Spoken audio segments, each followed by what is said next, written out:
Tonight, we're going to explore something that sits at the very foundation of how we understand reality. Energy cannot be created or destroyed. This is one of the most fundamental principles in all of physics. Yet here we are, surrounded by energy in countless forms. Light streaming from distant stars, heat radiating from your body, the electrical impulses firing through your neurons as you process these words. All of this energy exists right now in this moment. But if energy cannot be created, how did any of it come to exist in the first place? You don't need to solve this tonight. Just let the question settle. This isn't just an abstract puzzle for physicists to debate in lecture halls. This is the deepest question about existence itself. We'll explore this strictly through the lens of modern physics and well-established scientific theory. Why is there something rather than nothing? Why does the universe contain vast reservoirs of energy instead of remaining in some perfect, empty state? The more carefully we examine what physics tells us about energy, the stranger our very existence becomes. Before we dive deeper, if you find this kind of exploration meaningful, a quiet like or subscribe helps this channel continue making these late-night journeys into physics. It's a small gesture, but it makes these conversations possible. Let's begin by understanding what we mean when we say energy cannot be created or destroyed. The conservation of energy emerged from centuries of careful observation and mathematical reasoning. Scientists noticed something remarkable about the natural world. No matter how complex a system became, no matter how many transformations occurred within it, the total amount of energy remained constant. A ball rolling down a hill converts gravitational potential energy into kinetic energy. A battery powers a light bulb, transforming chemical energy into electrical energy and then into light and heat. Water flows through a dam, converting gravitational potential energy into the motion of turbines and then into electrical energy that travels through power lines to illuminate cities. In every case, energy changes form but never disappears, never appears from nothing. This principle became known as the first law of thermodynamics. It's not just a useful approximation or a convenient rule of thumb. It's a fundamental description of how reality operates at the most basic level. Energy is neither created nor destroyed. It simply is, and it transforms from one manifestation to another in an endless dance of conservation. But here's where our everyday intuition starts to struggle. If energy cannot be created, then the energy that exists right now has always existed. The warmth you feel from sunlight began as nuclear fusion in the sun's core, but the energy involved in that fusion has been present since the formation of our solar system 4.5 billion years ago. Trace it back further, and that energy was present when the molecular clouds collapsed to form the sun. Further still, and it existed when those molecular clouds formed from the remnants of earlier generations of stars. Keep following this thread backward through cosmic time, and you arrive at a profound realization. All the energy in the universe must have been present at the moment the universe began.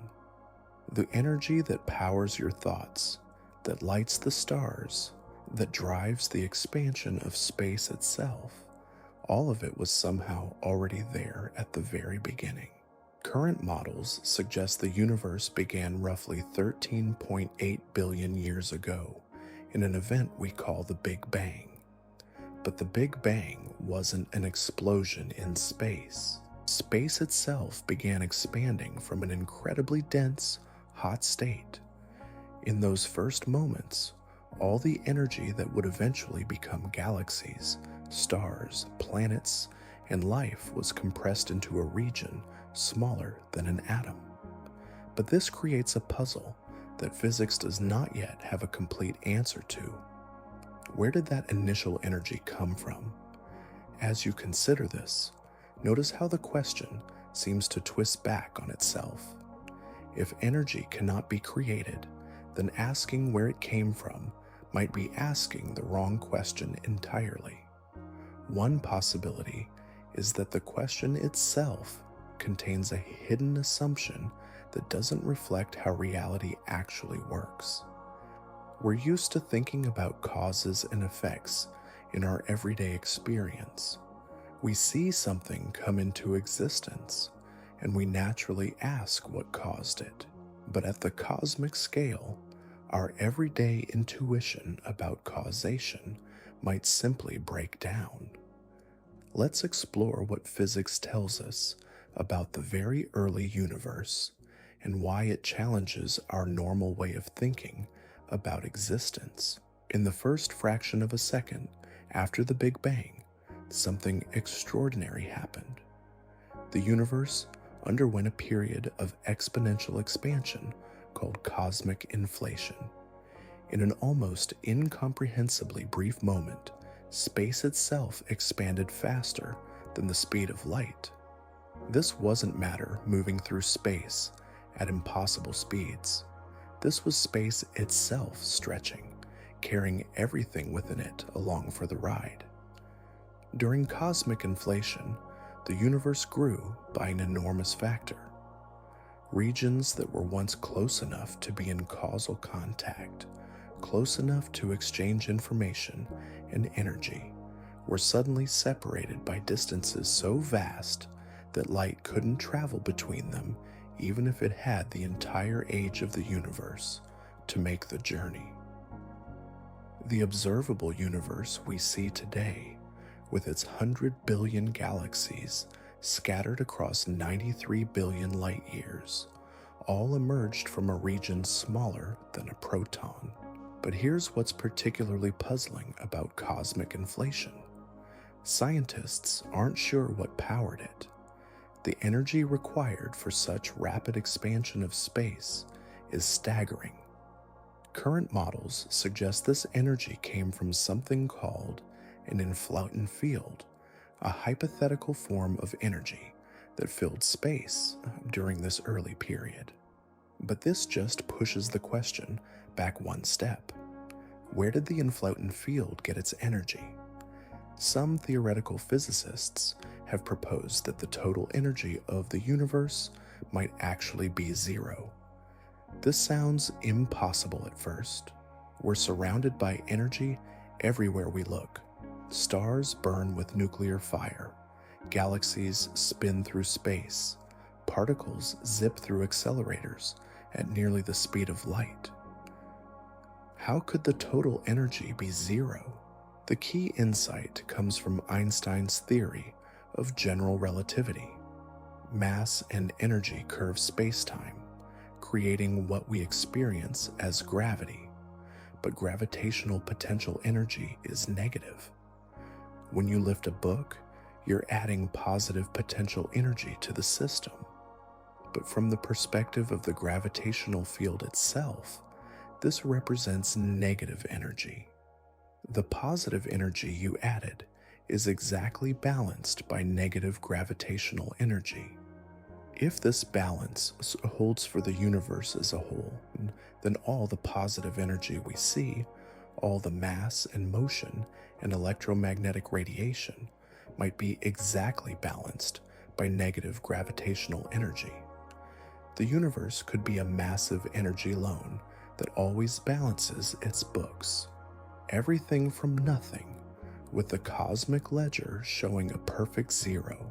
This is where quantum mechanics enters the story and makes everything even stranger. Even empty space, it turns out, isn't truly empty. Quantum mechanics tells us that the vacuum of space is actually a seething foam of virtual particles constantly popping into existence and annihilating each other in fractions of a second. This isn't science fiction or speculation. It's been measured experimentally through something called the Casimir effect.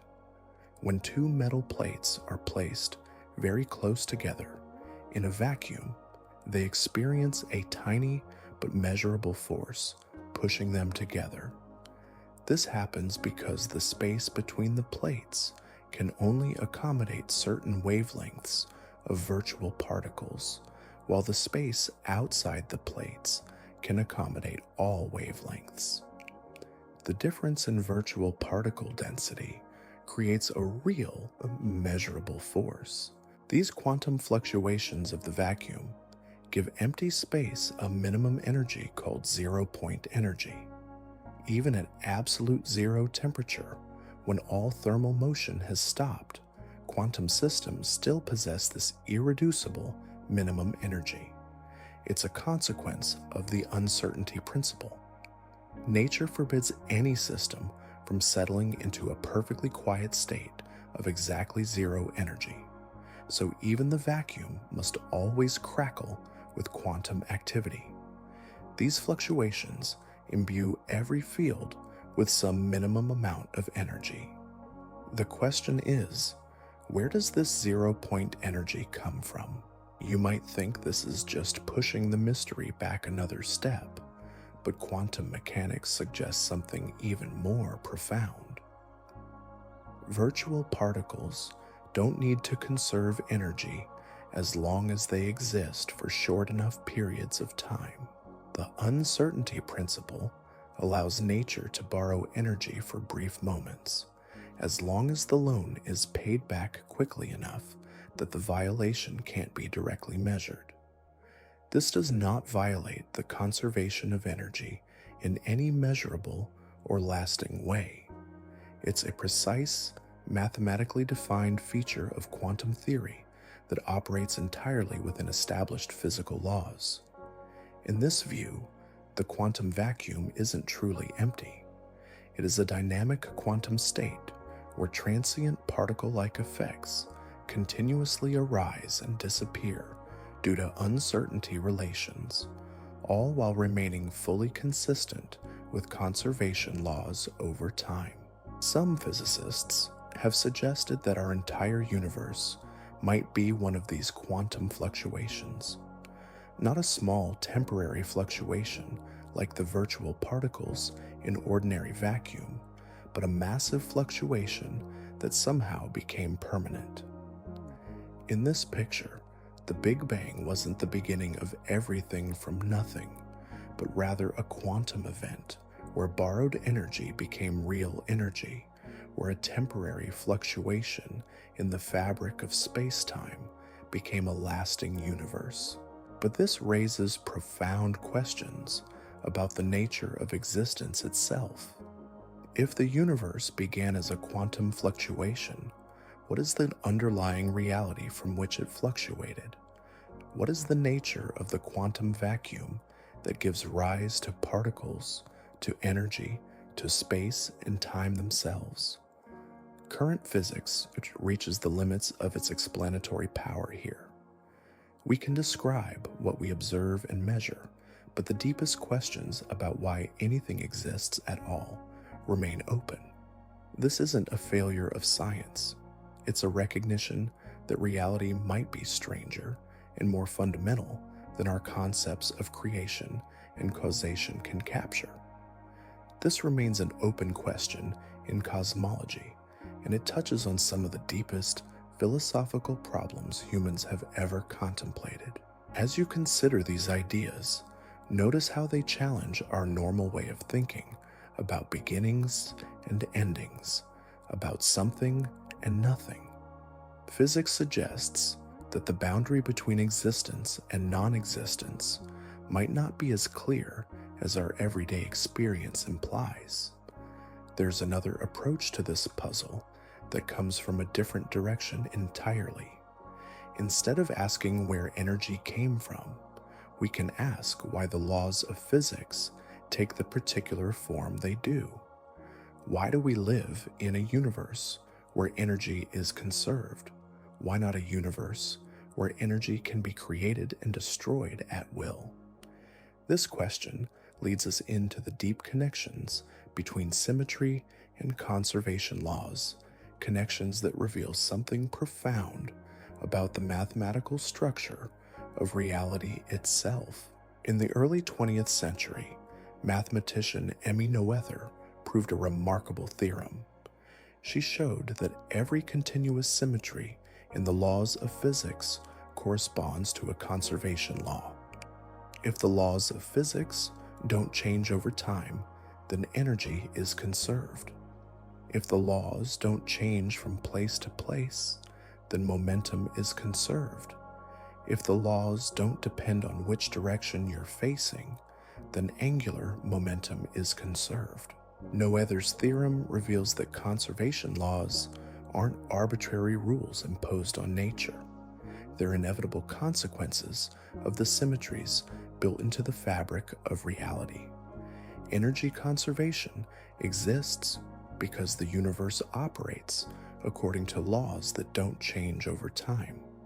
The fact that you can perform the same experiment today and get the same result you would have gotten yesterday or will get tomorrow is what guarantees that energy cannot be created or destroyed. But this just transforms our question into an even deeper one. Why does the universe have these symmetries? Why is reality structured in such a way that the same physical laws hold everywhere and everywhen? Some physicists suggest that symmetry might be more fundamental than the laws themselves. Perhaps the universe doesn't follow symmetric laws by accident. Perhaps symmetry is the default state, and what requires explanation is not why things are symmetric, but why anything breaks that symmetry to create the rich, complex structures we see around us. This perspective suggests that existence itself might emerge from the interplay between perfect symmetry and subtle symmetry breaking.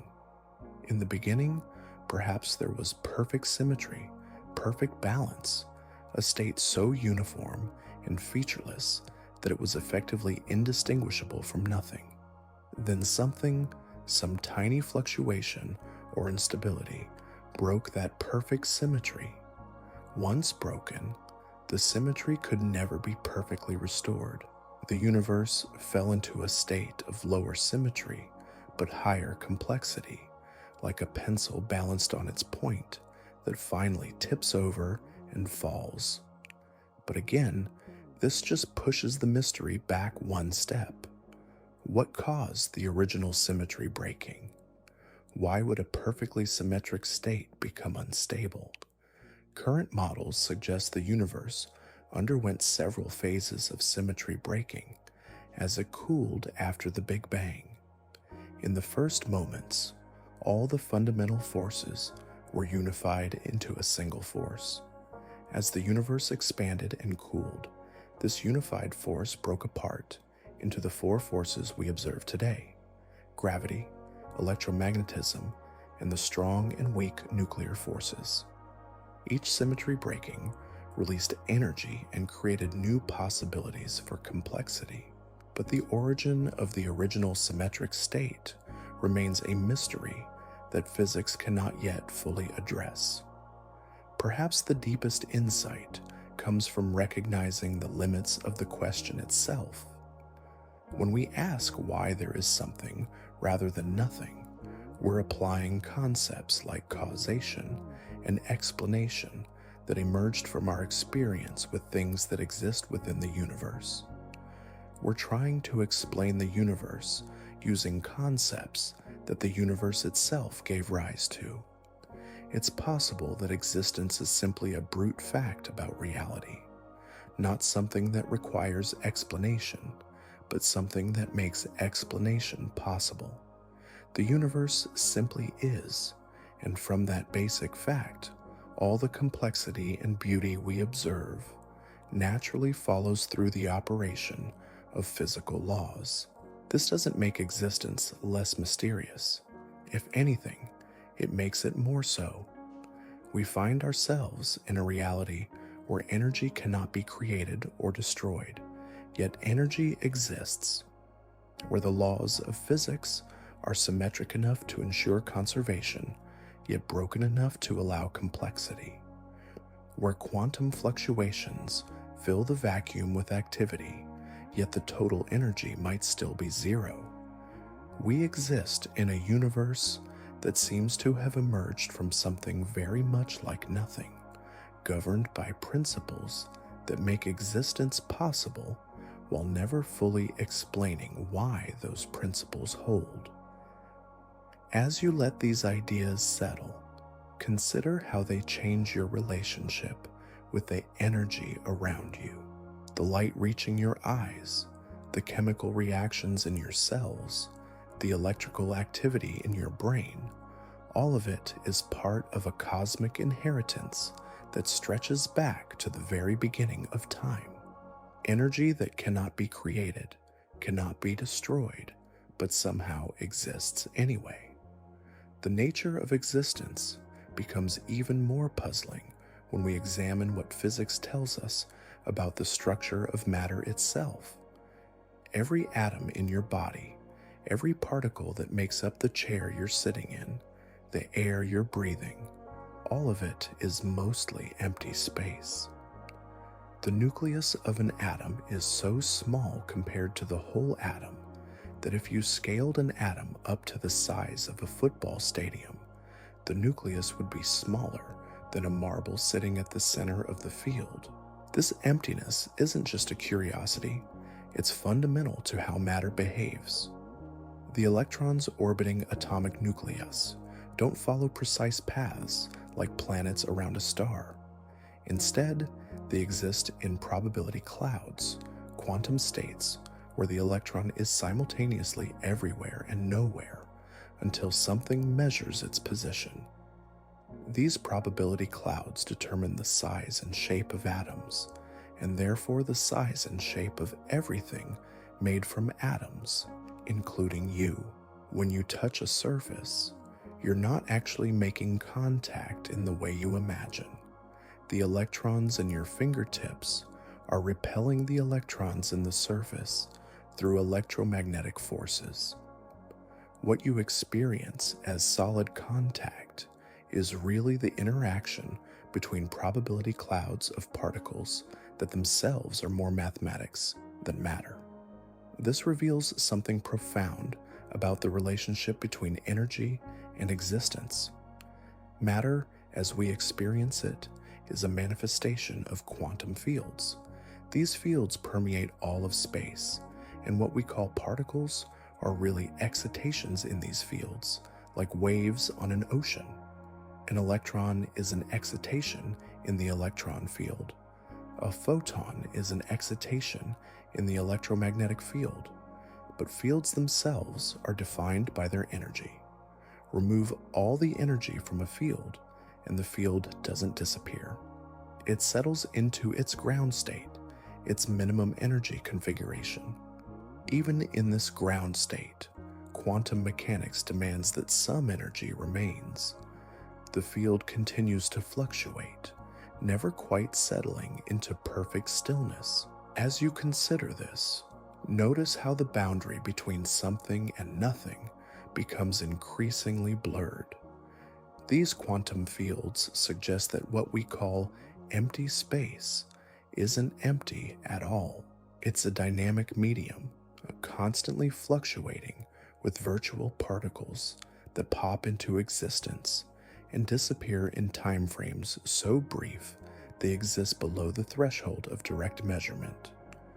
These fluctuations give the vacuum itself a structure, an inherent graininess that emerges at the smallest scales of space and time. The smallest meaningful length scale in physics is called the Planck length, approximately 10 to the minus 35 meters. At this scale, quantum fluctuations of space-time itself become significant. Space and time, which seem smooth and continuous in our everyday experience, might actually be discrete, made of individual units too small to resolve. If this is true, then even the fabric of reality has a minimum energy requirement. Space-time itself might be a quantum field, fluctuating and dynamic at the deepest level. The universe isn't built on a foundation of empty space and time. It's built on a foundation of energy expressing itself as space and time. But this perspective makes the existence of energy even more mysterious. If energy is what gives rise to space and time, then energy exists in some sense outside of space and time. Or perhaps more accurately, energy is the medium from which space and time emerge. Current physics cannot explain why this medium exists or why it takes the particular form it does. We can describe how quantum fields behave, how they give rise to particles and forces, and the structure of space-time itself. But we cannot explain why there are quantum fields in the first place. Some theoretical physicists have explored the possibility that our universe is one of many, perhaps infinitely many, universes in a vast multiverse. In this view, different universes might have different laws of physics, different amounts of energy, different fundamental constants. We observe a universe with the particular properties it has, because only universes with these properties can give rise to observers capable of asking why the universe has these properties. This anthropic reasoning suggests that the question of why anything exists might be answered by recognizing that non-existence cannot ask questions. Only universes that exist can be observed. Only universes with the right properties for complexity and life can produce beings capable of wondering why they exist. But this explanation feels incomplete. It explains why we observe a universe capable of supporting observers, but it doesn't explain why any universe should exist at all. The multiverse hypothesis simply pushes the question to a higher level. Why should there be a multiverse? Why should there be anything rather than nothing? Perhaps the deepest challenge to our understanding comes from recognizing that consciousness itself plays a role in how we frame these questions. We are part of the universe, trying to understand itself. The energy that powers our thoughts is the same energy that burns in stars and drives the expansion of space. We are not separate observers looking at reality from the outside. We are expressions of the reality we're trying to understand. This is a philosophical interpretation of physical processes, not a claim that the universe possesses intention, awareness, or purpose. This creates a strange loop in our reasoning. The universe somehow gave rise to conscious beings capable of questioning their own existence. Through conscious observers, questions about existence arise from within the universe itself. The question of why there is something rather than nothing emerges naturally once the universe contains systems capable of reflection. Maybe existence is not a problem to be solved, but a condition to be explored. The fact that we can ask why anything exists might be more significant than any answer we could discover. Consider the alternative. Imagine a universe where energy could be freely created and destroyed. Such a universe would be fundamentally unpredictable. The conservation laws that make science possible would not hold. Complex structures could not form because they would have no stability.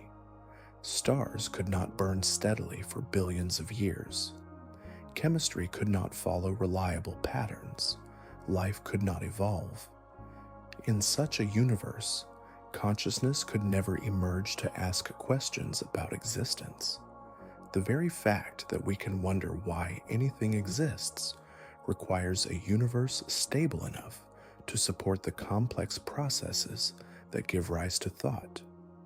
The conservation of energy is not just a law of physics, it's a prerequisite for the kind of universe where physics can be discovered, where questions can be asked, where the mystery of existence can be contemplated. This suggests that existence and the laws that govern it might be more deeply connected than we usually assume. The universe exists in such a way that it can give rise to beings capable of recognizing its existence. Energy is conserved in such a way that complexity and consciousness become possible. Whether this connection is meaningful or coincidental remains an open question. Current physics cannot determine whether the laws of nature are inevitable or arbitrary, whether other universes with different laws are possible, whether existence itself is necessary or contingent. But there's something profound about finding ourselves in a universe governed by conservation laws. These laws create islands of stability in what could otherwise be an ocean of chaos. They make prediction possible. They allow the past to inform the future. They create the conditions necessary for memory, for learning, for the accumulation of knowledge across generations. The energy that existed at the moment of the Big Bang continues to exist today, transformed but never lost. It flows through increasingly complex patterns, giving rise to stars and planets, and ultimately to life and consciousness. The universe seems to be engaged in an ongoing process of self-organization, creating structures of ever-increasing complexity from the same basic ingredients. You are part of this process. The atoms in your body were forged in the cores of stars that died billions of years ago. The energy that powers your thoughts has been conserved since the beginning of time. You are a temporary arrangement of ancient energy, a pattern that emerged from the universe's ongoing exploration of what's possible. When you wonder why anything exists, you're participating in the universe's attempt to understand itself. Your questions are not separate from the reality you're questioning. They are expressions of that reality's capacity for self-reflection. This doesn't answer the question of why anything exists, but it might change what we mean by the question. Perhaps existence is not something that requires explanation from outside itself. Perhaps existence is the precondition that makes explanation possible. The conservation of energy ensures that the universe has a kind of memory. Events in the past leave traces in the present. The history of the cosmos is written in the current distribution of matter and energy. Nothing is truly lost, only transformed. In this view, the question of why there is something rather than nothing might be unanswerable, not because it's too difficult, but because it's based on a false premise. It assumes that nothing is somehow more natural or more likely than something. But if existence is the fundamental condition, if it's what allows questions to be asked in the first place, then nothing might be the impossible state. Some philosophers have argued that true nothingness is not just absent of matter and energy, but absent of space, time, laws, possibilities, even the potential for existence. Such absolute nothingness would be so complete that it couldn't even be unstable. It couldn't fluctuate into something, because fluctuation requires time and change, which would already be something. From this perspective, existence might be inevitable, not because it's caused by something else, but because non-existence is impossible. The universe might exist, not because it came from nothing, but because nothing never was. This is speculative philosophy, not established physics, but it points toward a different way of thinking about existence and conservation. Instead of asking where energy came from, we might ask why energy takes the forms it does. Instead of seeking the cause of existence, we might explore the structure of existence itself. The patterns of energy that make up your brain right now are asking these questions. The energy is ancient, conserved since the beginning of time, but the pattern is new, a unique arrangement that has never existed before and will never exist again in exactly the same form. When the pattern that is you ceases to exist, the energy will continue, reorganized into new patterns, new possibilities. The questions you ask, the thoughts you think, the wonder you feel, all of these are expressions of the universe's ongoing creativity, its endless capacity to arrange ancient energy into new forms. As you listen to these ideas, you might notice how they resist easy answers. Physics can describe what we observe, but it cannot explain why observation is possible. It can account for the behavior of energy, but not for energy's existence. It can map the structure of reality, but not the reason for structure itself. Perhaps this is how it should be. Perhaps the deepest questions are not meant to be solved, but to be lived. The mystery of existence might be what keeps the universe interesting, what drives its ongoing creativity and complexity. The energy that powers these thoughts, that illuminates these possibilities, that makes this conversation possible between one arrangement of matter and another, exists without explanation. It simply is, and from its existence, everything else follows. You don't need to solve the mystery of existence. You are part of that mystery expressing itself, asking questions that only existence can ask, participating in a cosmic conversation that has been ongoing for nearly 14 billion years. The conservation of energy ensures that this conversation will continue long after any individual participant is gone. New arrangements of matter will emerge to ask new questions, to explore new possibilities, to push the boundaries of what the universe knows about itself. In the meantime, there is this moment, this pattern of energy contemplating its own existence, this temporary arrangement of ancient matter, wondering why it finds itself arranged as it does. The quantum vacuum reveals something unsettling about the nature of nothingness. What we call empty space isn't empty at all, but a restless sea of borrowed energy where particles flash into existence and vanish again before the universe's accounting system notices the debt. This borrowed energy description is metaphorical. Conservation laws are never actually violated, and these effects are fully described by standard quantum field theory without allowing any net energy gain. These aren't real particles in the ordinary sense. They're transient mathematical features of quantum fields that arise from uncertainty relations without any actual violation of energy conservation. Place two mirrors facing each other in perfect vacuum, and something remarkable happens.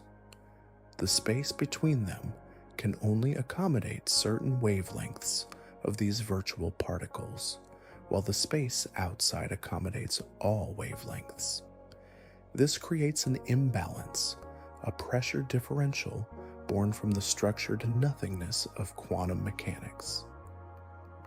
The mirrors experience a real force pushing them together, measured in laboratories around the world. This is the Casimir effect, and it demonstrates that even nothing has texture. As you consider this, notice how it challenges the very concept of emptiness. The vacuum isn't a passive stage where physics happens. It's an active participant, contributing energy and forces that shape the behavior of matter and light.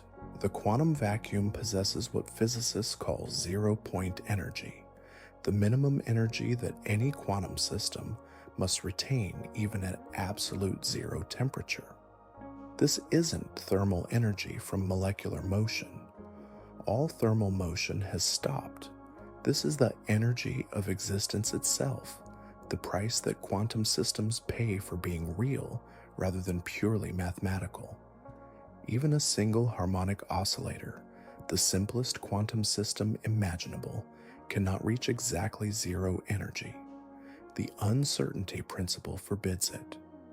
Position and momentum cannot both be precisely defined, so the oscillator must always retain some residual motion, some irreducible quantum jitter. Scale this up to the entire universe, and the implications become staggering. Every quantum field that permeates space contributes its own zero-point energy. Electromagnetic fields, electron fields, quark fields, every field in the Standard Model adds its minimum energy to the cosmic total. When physicists attempt to calculate this total zero-point energy, they encounter one of the most spectacular failures in the history of science. The calculation predicts a vacuum energy density so enormous that it would curve space-time into a tiny ball smaller than an atom. The entire observable universe would collapse under its own gravitational pull in a fraction of a second. Yet obviously, this hasn't happened. We exist in a universe that's not only stable, but expanding. The measured value of vacuum energy density is at least 120 orders of magnitude smaller than quantum field theory predicts. This discrepancy is so vast that if the prediction were the width of a proton, the observed value would be smaller than an atom compared to the observable universe. This is called the cosmological constant problem, though that name understates its severity. It represents perhaps the most profound disconnect between theory and observation in all of physics. The problem runs deeper than mere calculation. If the quantum vacuum truly contains the enormous zero-point energy that theory predicts, that energy would dominate the gravitational dynamics of the universe completely. The expansion of space would accelerate so rapidly that galaxies, stars, and planets could never form. The universe would remain a featureless expanse of rapidly expanding spacetime. Instead, we observe a universe where vacuum energy, if it exists at all, has almost exactly the right value to permit the formation of complex structures. Almost exactly, but not quite. Recent observations suggest that the expansion of the universe is indeed accelerating, driven by something physicists call dark energy. Dark energy makes up roughly 68% of the total energy content of the universe. It behaves very much like vacuum energy, providing a constant energy density throughout space that drives cosmic expansion. But its magnitude is vastly smaller than quantum field theory predicts for vacuum energy. This creates a puzzle within a puzzle. If vacuum energy is what's driving cosmic acceleration, why is it so much smaller than theory suggests? If it's something else entirely, why does it behave so much like vacuum energy? And why does it have precisely the value needed to permit the existence of observers capable of measuring it? Some physicists have suggested that the vacuum energy predicted by quantum field theory is exactly canceled by some unknown mechanism, leaving only a tiny residual that manifests as dark energy. But no one knows what such a mechanism might be or why it would be so precisely tuned. Others propose that our universe is one of many in a vast multiverse, each with a different value of vacuum energy. We observe the particular value we do because only universes with this value can support the complex chemistry required for life. But this explanation requires accepting the existence of an infinite number of unobservable universes, a philosophical cost that many find too high. As you listen to this, you might notice how the problem of existence keeps transforming rather than resolving.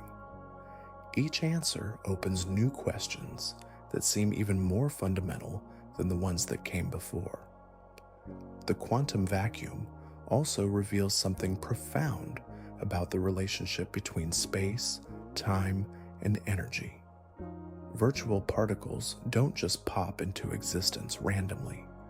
They emerge from the vacuum in correlated pairs, particle and antiparticle, with precisely opposite properties. When they annihilate each other, the vacuum returns to its original state with perfect bookkeeping. But this process takes time, even if that time is extraordinarily brief.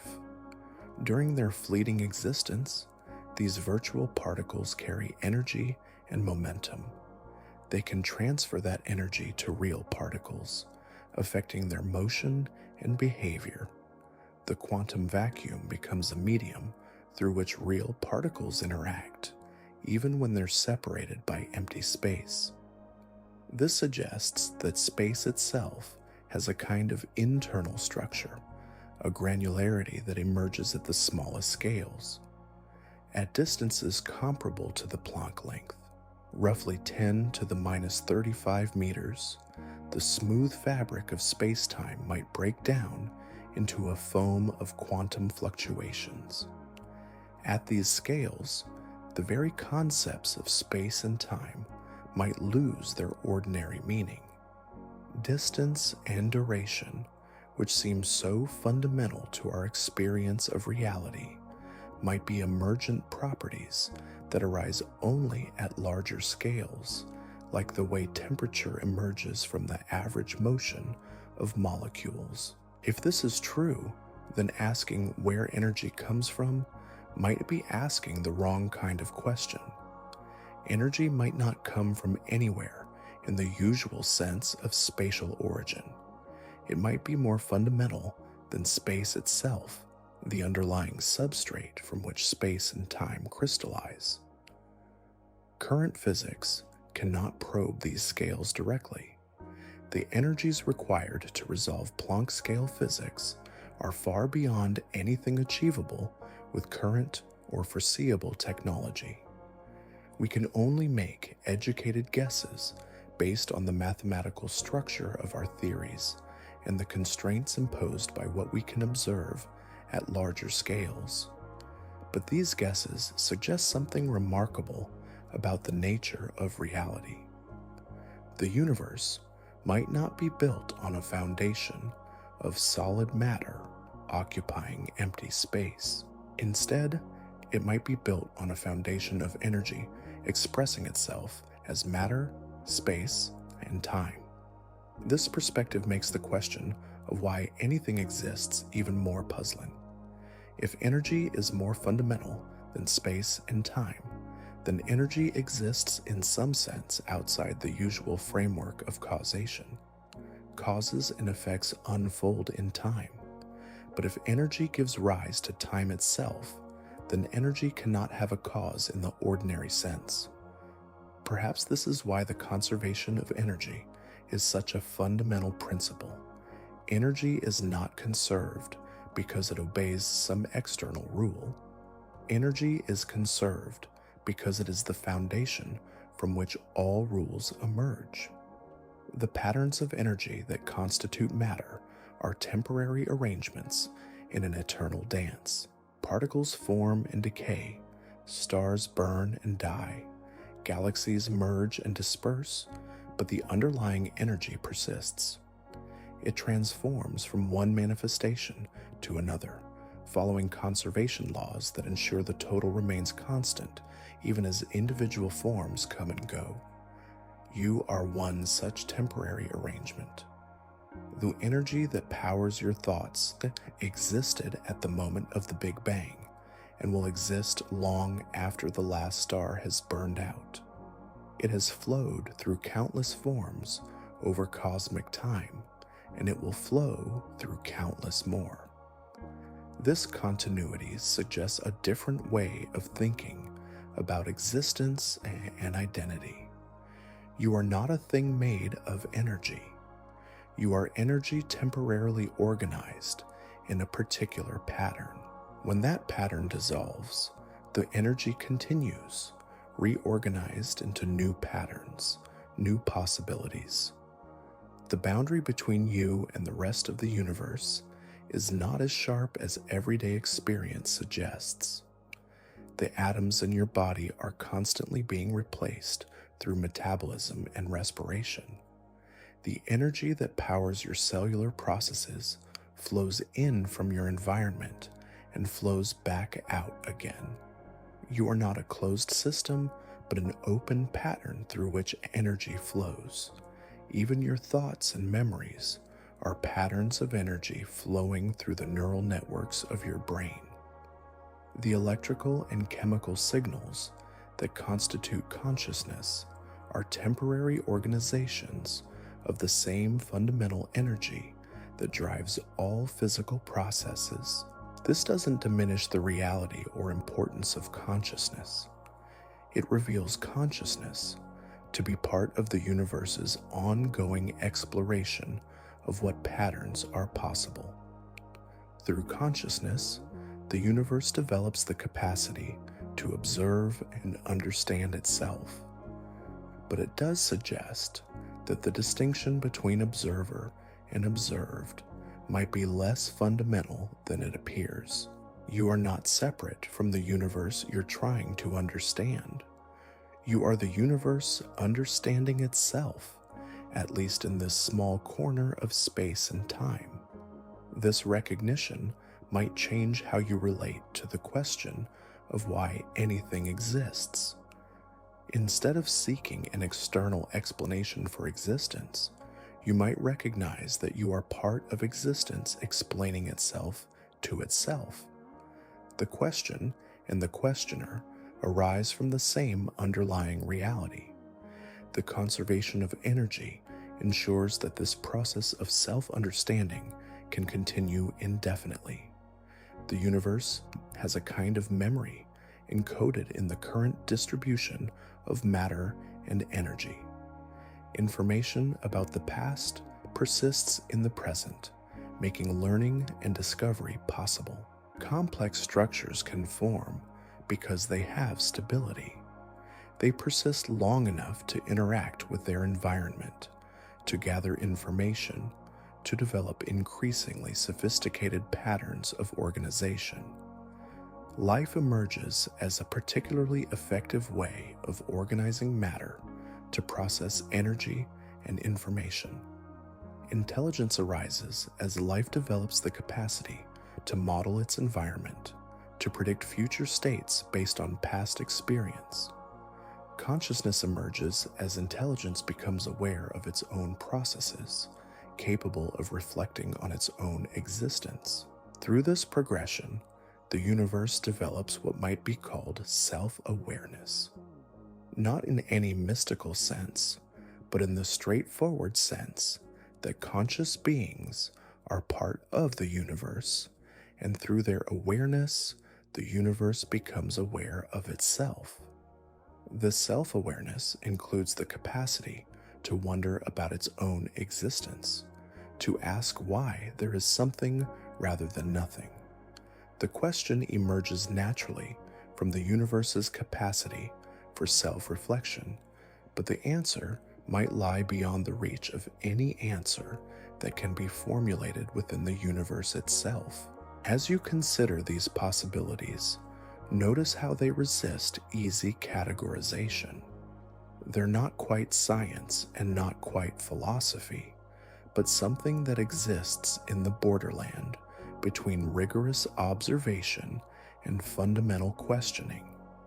Physics can describe the behavior of energy with extraordinary precision, but it cannot explain why energy exists. It can map the structure of spacetime, but not the reason for structure itself. It can account for the patterns we observe, but not the existence of observation. These limitations aren't failures of science. They're reminders that reality might be more fundamental than any explanation we could construct to account for it. The universe might not require justification from outside itself because there is no outside. The energy that exists now might simply be the energy that has always existed, never created, because creation implies a time before existence, and time itself emerges from the patterns of energy. The question of why anything exists might be unanswerable, not because it's too difficult, but because it presupposes a framework of before and after that doesn't apply to existence itself. This doesn't resolve the mystery. If anything, it deepens it. But it might change what we mean by resolution. Instead of seeking a final answer that explains everything, we might learn to inhabit the mystery itself, to find meaning in the ongoing process of questioning rather than in any particular answer. The patterns of energy that constitute your consciousness right now are participating in this process. You are not solving the mystery of existence from outside it. You are the mystery contemplating itself, asking questions that only existence can ask. When you wonder why anything exists, you're not seeking information about some external fact. You're participating in the universe's ongoing dialogue with itself about its own nature. Your questions are expressions of existence, exploring its own possibilities. The conservation of energy ensures that this exploration will continue long after any individual participant is gone. New patterns will emerge to ask new questions, to probe new aspects of the mystery, to push the boundaries of what existence knows about itself. In the meantime, there is this moment of awareness, this temporary organization of ancient energy capable of wondering about its own existence. The energy is conserved eternal, without beginning or end. The pattern is fleeting, unique, unrepeatable.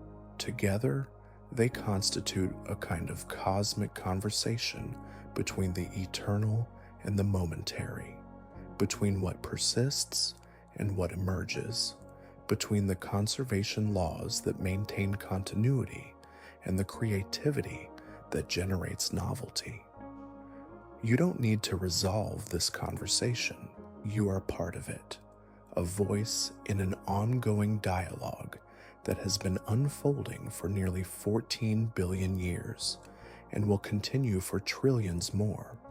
Your questions contribute to the universe's understanding of itself, even if they don't lead to final answers, perhaps especially if they don't lead to final answers.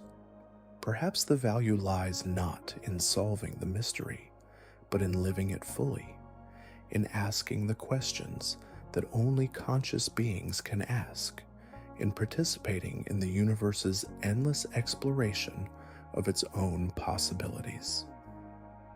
The energy that powers these thoughts exists without explanation. It simply is, and from its existence, all questioning becomes possible. The mystery of existence might not require solution. It might require only recognition, appreciation, and the kind of wonder that emerges when temporary patterns of matter realize they're capable of contemplating the eternal energy from which they arise. As this realization settles, you might notice how it changes your relationship to both the question and yourself. You are not outside the mystery looking in. You are inside the mystery, part of its unfolding, a temporary expression of its capacity for self-awareness.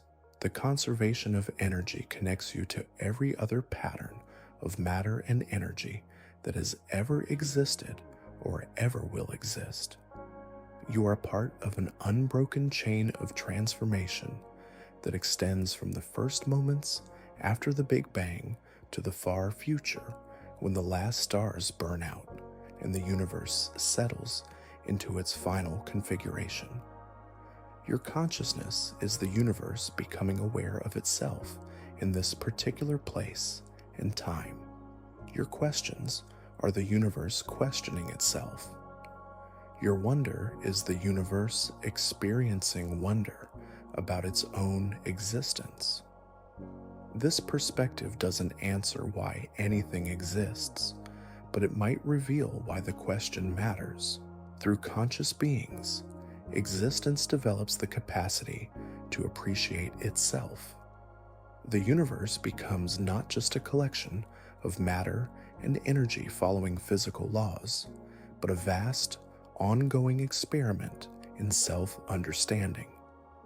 The patterns that constitute you will eventually dissolve, but the energy will persist, reorganized into new forms, new possibilities for pattern and consciousness. The conversation between matter and awareness will continue, taking new forms, exploring new questions, pushing into territories of understanding that remain unimaginable from our current perspective. In this view, existence doesn't require justification because it provides the foundation that makes justification possible. The universe exists not for any particular reason, but as the condition that makes reason itself possible. The energy flowing through your neurons as you consider these ideas connects you to the fundamental mystery of being. You are not solving that mystery from outside it. You are the mystery expressing itself, asking the questions that only existence can ask, participating in a cosmic dialogue that began with the first moment of time and will continue until energy itself finds new forms we cannot yet imagine. The quantum vacuum holds another secret that physics is only beginning to understand. Recent experiments have demonstrated something that sounds impossible. In carefully controlled quantum systems, experiments have shown that information about energy distributions can be transferred between entangled systems, allowing energy to be locally extracted in ways that still fully respect conservation laws. This isn't science fiction. It's been measured in laboratories around the world. When two particles become quantum entangled, they share a connection that persists even when separated by vast distances. Change the state of one particle, and the other particle responds instantaneously, regardless of the space between them. In these experiments, no energy travels faster than light, and nothing is created from nothing. Instead, carefully prepared quantum correlations determine how energy that already exists within a system can be accessed locally. Information about the state of one quantum system can be transmitted to another under strictly controlled conditions, enabling the redistribution of energy that is already present without any physical transfer through space. The effect arises from the structure of quantum correlations themselves, not from energy moving in any unconventional way. This process reveals something profound about the nature of energy itself. Energy is not just a substance that flows from place to place. It's information about the state of quantum fields. When that information is transferred, the energy follows, even across regions of space that contain no apparent medium for transmission. As you consider this, notice how it challenges our ordinary understanding of locality. We're used to thinking that objects can only influence other objects through direct contact or by sending signals through space. But quantum mechanics suggests that reality is fundamentally non-local, that distant systems can share states in ways that don't require any connection through ordinary space. This non-locality might be a clue to understanding why energy exists in the first place. If energy is really information about quantum field states, and if quantum fields are more fundamental than space and time, then energy might exist in a realm where ordinary questions about location and origin don't apply. The implications extend beyond laboratory demonstrations. Some physicists speculate that the quantum vacuum itself might be a kind of information processing system, constantly exchanging data about field states across the entire universe. In this view, what we call particles and forces are really patterns of information flow in an underlying quantum network. This perspective suggests that the universe might be more like a vast computer than a mechanical system. Not a computer in the sense of silicon chips and digital circuits, but a quantum information processor where matter and energy emerge from computational processes operating at the most fundamental level of reality. If this is true, then asking why energy exists might be like asking why computation exists. The question assumes that computation requires something external to explain it, when computation might be the most basic activity of reality itself.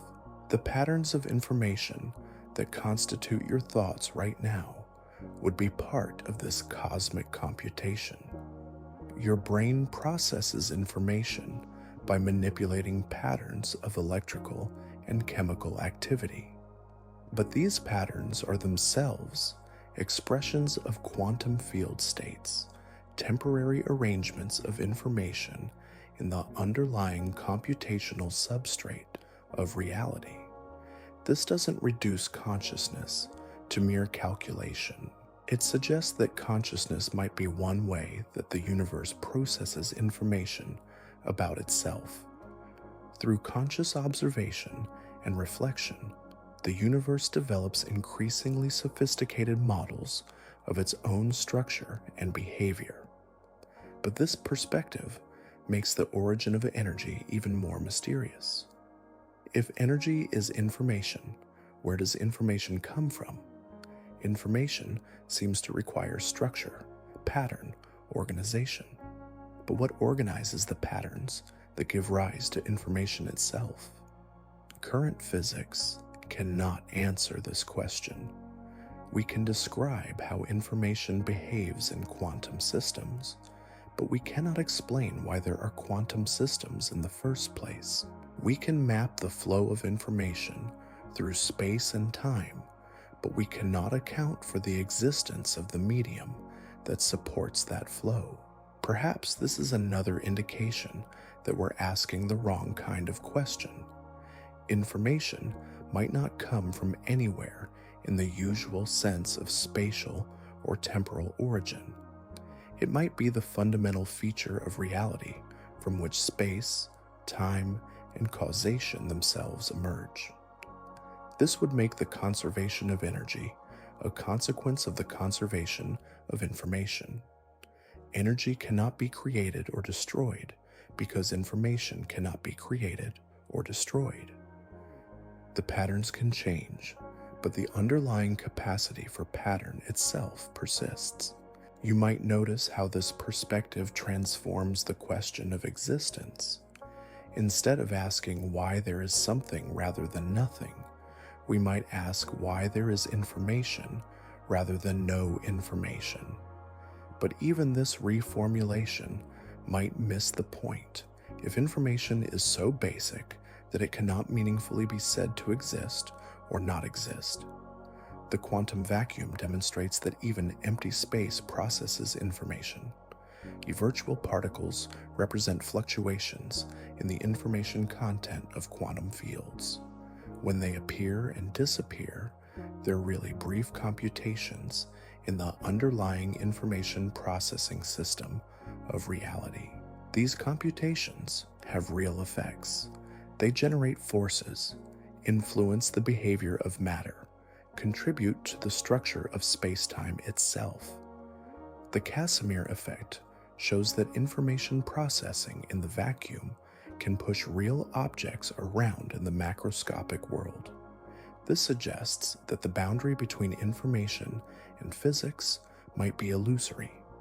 Information is not something that describes physical systems from the outside. Information might be what physical systems are at the most fundamental level. Your body is a pattern of information temporarily sustained by energy flows from your environment. Your thoughts are information processing events in the neural networks of your brain.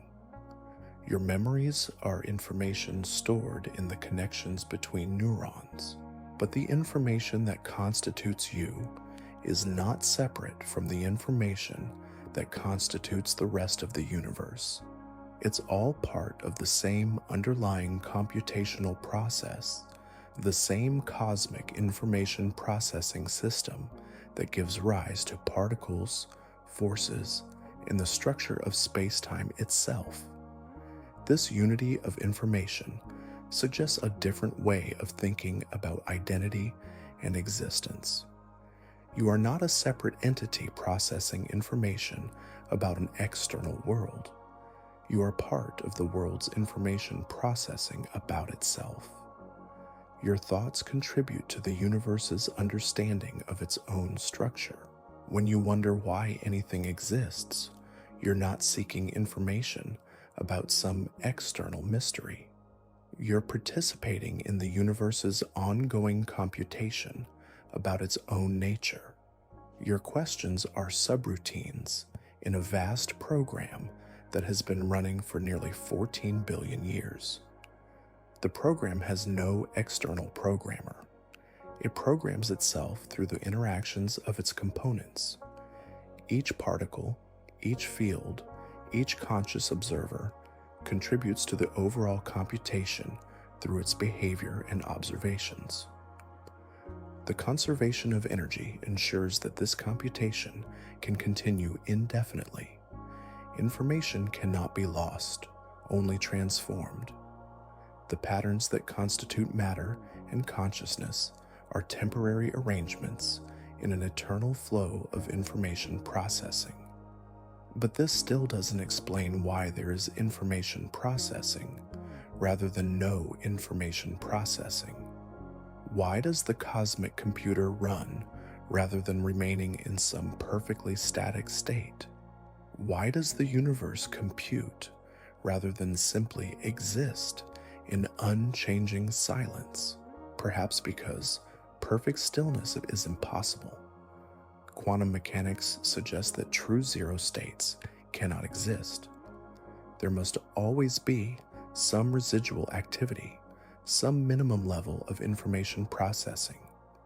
The universe computes because computation is the only stable state available to it, or perhaps because information processing is what existence means. Not that things exist and then process information, but that information processing is what existence consists of. The universe doesn't exist and then compute. The universe exists by computing.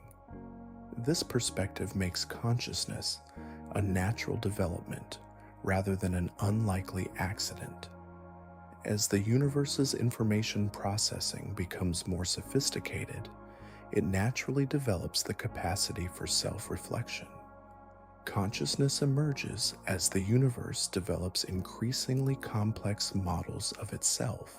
Through conscious beings, the universe's self-modeling becomes explicit. You are not separate from the cosmic computation. You are one of the ways the computation represents itself to itself. Your awareness is the universe becoming aware of its own information processing. This doesn't answer the question of why information processing exists rather than not existing, but it might reveal why the question matters. Through consciousness, the universe develops the capacity to wonder about its own existence.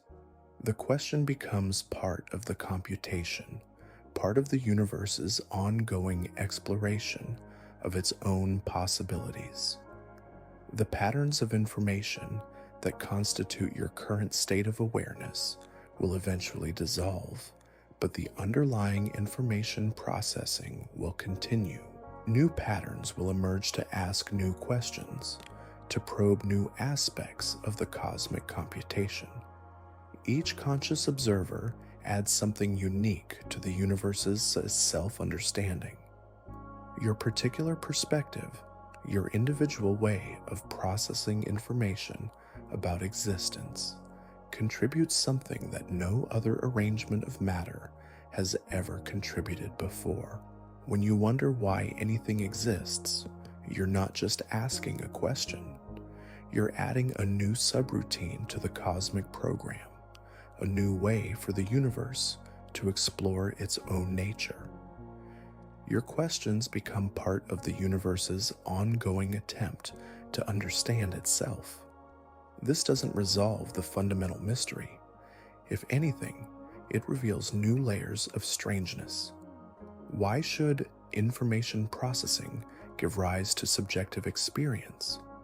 Why should the universe's self-modeling feel like something from the inside? Why should there be an experiential dimension to computation at all? These questions probe the deepest mysteries of consciousness and its relationship to physical processes. Current physics has no complete answers. We can describe the neural correlates of consciousness, but we cannot explain why there should be any experiential dimension to neural activity.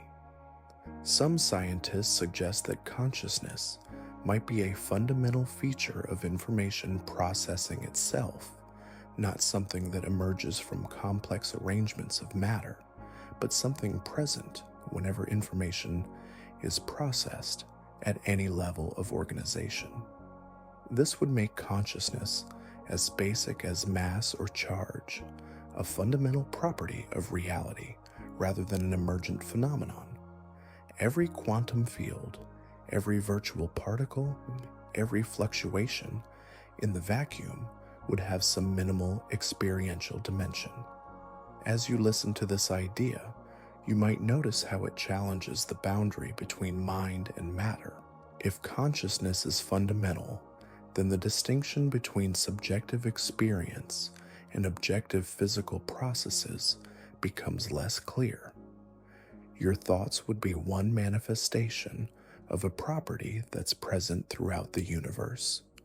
The information processing in your brain would be continuous with the information processing in quantum fields, in the interactions between particles, in the computational substrate of reality itself. This doesn't diminish the uniqueness of human consciousness. Your particular way of processing information, your capacity for self-reflection and abstract reasoning, represents a highly specialized development of a more general property. But it does suggest that consciousness is not foreign to the universe. You are not an alien observer looking at reality from the outside. You are reality developing the capacity to observe itself from the inside. The energy that powers your thoughts connects you to every other information processing event in the universe. The quantum fields that give rise to your neural activity are the same fields that give rise to stars, galaxies, and the cosmic web itself. When you wonder about existence, you're participating in a cosmic dialogue that includes every information processing system in the universe. Your questions are part of a vast, distributed computation about the nature of existence itself. This computation has been running since the first moments after the Big Bang, when quantum fluctuations in the early universe began processing information about their own states. It will continue until the universe reaches its final equilibrium, when no more information processing is possible. In the meantime, there are these temporary arrangements of matter and energy capable of asking why they exist. Each conscious observer represents a unique perspective on the cosmic computation, a distinctive way of processing information about existence. You don't need to solve the mystery of existence to participate meaningfully in it. Your questions contribute to the universe's understanding of itself, regardless of whether they lead to final answers. Perhaps the value lies not in reaching conclusions, but in sustaining the inquiry. Perhaps consciousness exists to keep the universe curious about itself, to ensure that the cosmic computation continues exploring new possibilities for understanding. The conservation of energy guarantees that this exploration will continue. The information processing capacity of the universe is preserved even as individual patterns come and go. New arrangements of matter will emerge to ask new questions, to probe new dimensions of the mystery. Your current pattern of consciousness is temporary, but it's contributing something irreplaceable to the ongoing computation. Your unique way of wondering about existence adds new subroutines to the cosmic program, new pathways for the universe to explore its own nature. As this realization settles, you might notice how it changes your relationship to both questioning and existence. You are not outside the mystery trying to solve it. You are inside the mystery, part of its unfolding, a temporary expression of its capacity for self-inquiry. The energy that enables your thoughts exists without ultimate explanation. The information processing that constitutes your consciousness operates without external justification. The universe computes, but because computation is what existence consists of, not because computation serves some external purpose. You are part of this purposeless but meaningful process, this cosmic exploration of possibility that requires no justification beyond its own unfolding. Your questions matter not because they lead to final answers, but because they keep the exploration alive. When you wonder why anything exists, you're not seeking information that would somehow complete the cosmic computation. You're adding new dimensions to an open-ended inquiry that by its very nature can never be finished. The mystery of existence might be inexhaustible, not because it's too complex to understand, but because it generates new questions faster than it resolves old ones. Each answer opens new territories for exploration, new ways for the universe to wonder about itself. This endless opening of new questions might be what keeps existence interesting, what drives the universe's ongoing creativity and complexity. The mystery doesn't need to be solved because it provides the engine that keeps the cosmic computation running. In this view, consciousness exists not to answer the question of existence, but to ensure that the question keeps being asked in new ways. Each conscious observer brings a fresh perspective to an ancient inquiry, adding new depth to the universe's understanding of its own nature. The patterns of energy and information that constitute your awareness right now are participating in this cosmic inquiry. You are not separate from the mystery you're contemplating. You are the mystery contemplating itself, asking questions that only existence can ask. As you consider this, the boundary between questioner and question might begin to dissolve.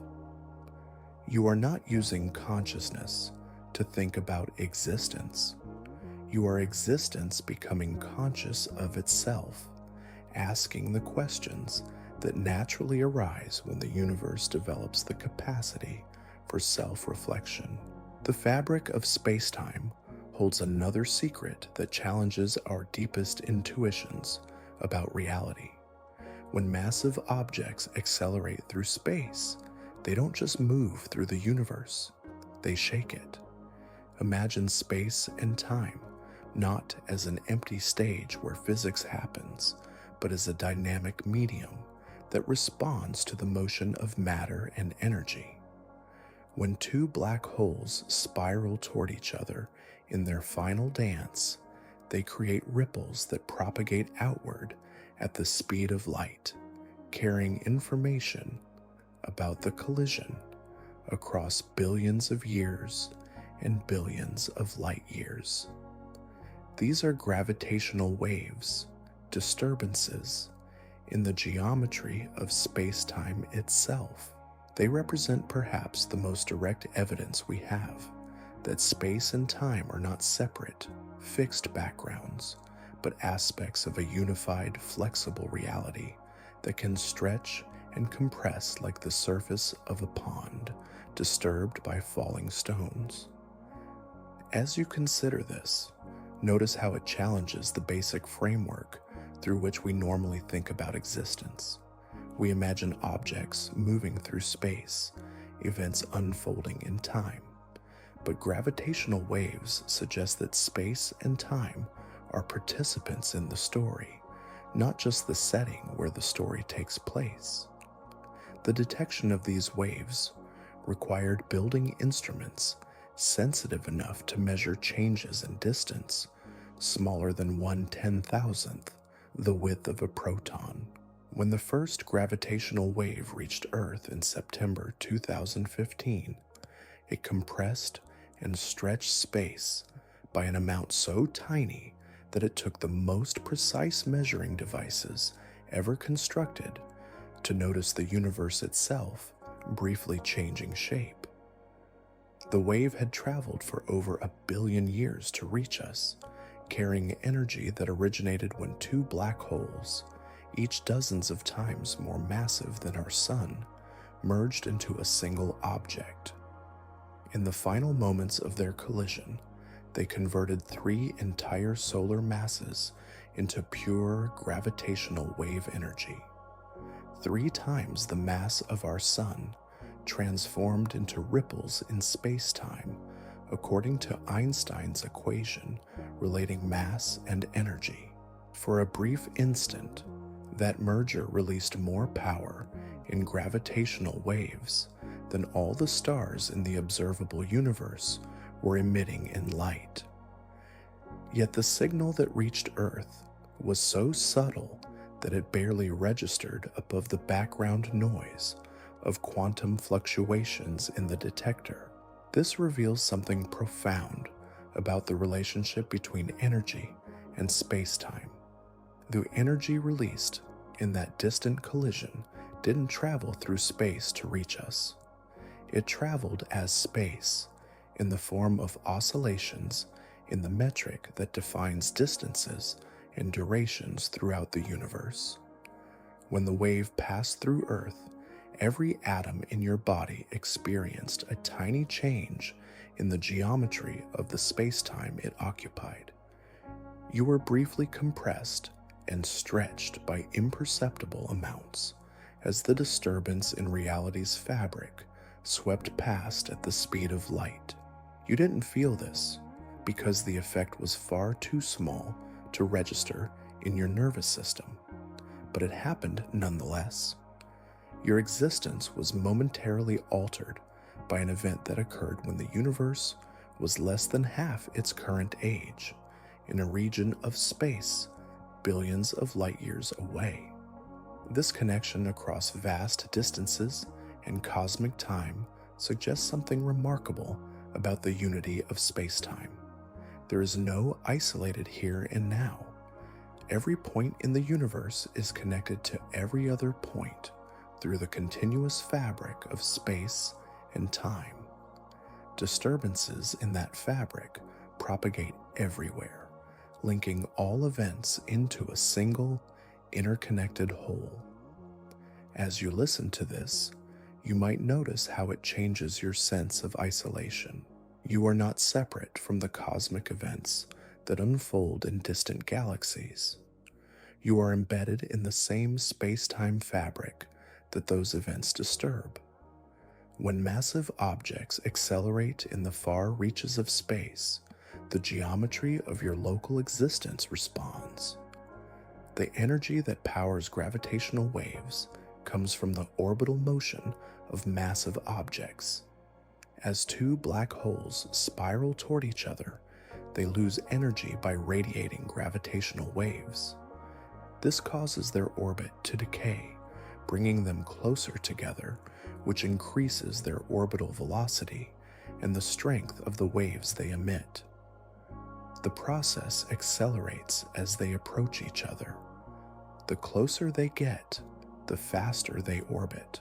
The more energy they radiate, the faster they spiral inward. In the final seconds before merger, they complete dozens of orbits per second, radiating energy at an exponential rate until the collision itself releases the accumulated energy of their entire orbital history in a single cataclysmic burst. This energy doesn't disappear. It propagates outward through spacetime, carrying information about the collision to distant observers. The waves encode details about the masses of the merging objects, their spins, the dynamics of the collision itself. By analyzing the wave pattern, scientists can reconstruct events that occurred billions of years ago in regions of space they will never directly observe. But the existence of these waves raises the same fundamental questions about energy that we've been exploring. The gravitational wave energy detected on Earth has been propagating through space for over 1 billion years. During that time, the universe has expanded significantly. The space through which the waves traveled has literally grown larger. What happens to wave energy when the space containing it expands? This question touches on deep issues in cosmology and general relativity that physics does not yet fully understand. In an expanding universe, the wavelength of electromagnetic radiation gets stretched as space grows. Light from distant galaxies appears redshifted because the expansion of space has increased the wavelength of the photons during their journey to us. This redshift represents a loss of energy per photon, though the total number of photons is conserved. Gravitational waves experience a similar redshift. The waves detected from distant black hole mergers have longer wavelengths than they did when they were first emitted. This stretching represents a decrease in the energy carried by each wave cycle. But unlike electromagnetic radiation, gravitational waves are disturbances in space-time itself. When their energy decreases due to cosmic expansion, where does that energy go? What is the accounting mechanism that ensures overall energy conservation in an expanding universe? Current physics suggests that the answer involves the gravitational field of the universe as a whole. The energy lost by redshifted waves might be transferred to the expansion process itself, contributing to the overall dynamics of cosmic evolution. But the details remain murky, touching on unresolved questions about the nature of energy in curved spacetime. As you consider these puzzles, notice how they reveal new layers of mystery within concepts that seemed well understood.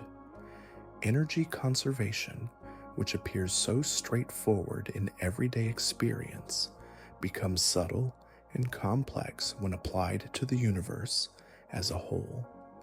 The gravitational waves that reach Earth today began their journey when the universe was significantly smaller and denser. The black holes that produced them existed in a cosmic environment very different from the one we observe today. Galaxies were closer together. The cosmic microwave background radiation was hotter. The rate of star formation was higher. Yet the energy those black holes released in their final moments has persisted across billions of years of cosmic evolution, arriving at Earth with information intact about conditions in the ancient universe. The waves serve as messengers from a time when the cosmos was younger and more violent, when massive objects were more likely to encounter each other and merge. This temporal connection suggests another way that energy transcends ordinary boundaries.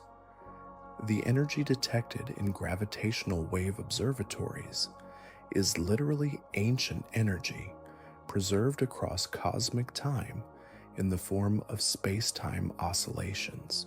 When scientists analyze these signals, they're examining energy that predates the formation of our solar system by billions of years. The persistence of this energy across such vast timescales demonstrates the fundamental conservation laws that govern cosmic evolution. Despite the expansion of space, the cooling of the universe, and the countless transformations of matter and energy that have occurred over billions of years, the information and energy content of ancient events can still reach us today. But this raises profound questions about the nature of information and its relationship to energy. Gravitational waves carry information about their sources encoded in their amplitude, frequency, and polarization. This information has been traveling through space for billions of years, preserved in the oscillating geometry of space-time. What does it mean for information to exist independently of any material substrate? The waves propagate through regions of space that are nearly empty, containing only occasional atoms of hydrogen and traces of dark matter. Yet the information persists, carried by the curvature of space-time itself. This suggests that information might be more fundamental than matter.